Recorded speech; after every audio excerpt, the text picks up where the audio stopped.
Labdien! Šonedēļ sākas izstādes skola, kurā Rīgas Tehniskā universitāte, kā parasti, piedalās ar savu lielu stendu. Visas fakultātes, arī biznesa skola sevi prezentē topošiem studentiem.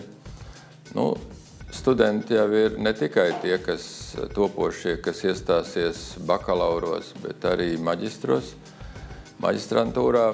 Un tāpēc es arī lūdzu mūsu RTU bakalaurantūras studentiem aiziet uz izstādi, apstīties un izvērtēt mūsu pašu maģistra studiju programmas, kurās turpināt mācības. Es domāju, pasākums atkal ir visā Latvijā ļoti nozīmīgs. Mēs cenšamies katru gadu palielināt studējošo skaitu. Tas gan īsti neizdodas uz vietējo studentu rēķinu, bet galvenokārt uz ārzemju studentu skaita palielināšanu, kur izstādes ir dažādas visā pasaulē, tāpēc arī mūsu ārzemju studentu departamenta darbinieki daudz dodas komandējumos uz dažādām pasaules valstīm, uz šīm te izglītības izstādēm, lai popularizētu Rīgas Tehnisko universitāti un aicinātu braukt pie mums studēt.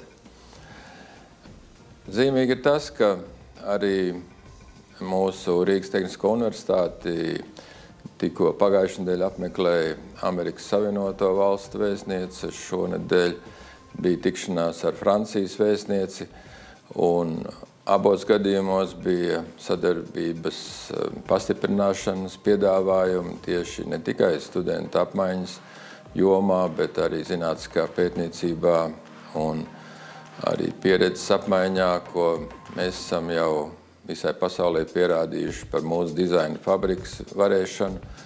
Tas ir interesanti arī citām universitātēm un it īpaši arī Francijā.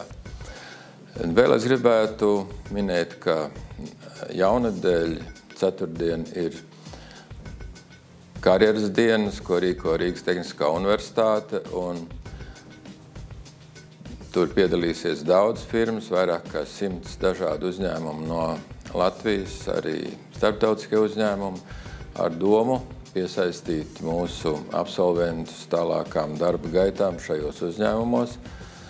Un es domāju, ka tas ir ļoti interesants pasākums, ir nepieciešams ne tikai absolventu gada studentiem un maģistrantiem, bet arī tiem, kas mācās 2., 3. kursā vai pat 1., lai iegūtu priekšstatu par to, kādi tad darba piedāvājumi ir un ko mums uzņēmēji piedāvā gan Latvijā, gan starptautiski. Tā kā novēlu viņiem visiem mums aktīvu sadarbību ar uzņēmējiem un arī piedalīties aktīvi šajās abās izstādēs, kā šīs nedēļas nogalē, tā jaunadēļ. Paldies!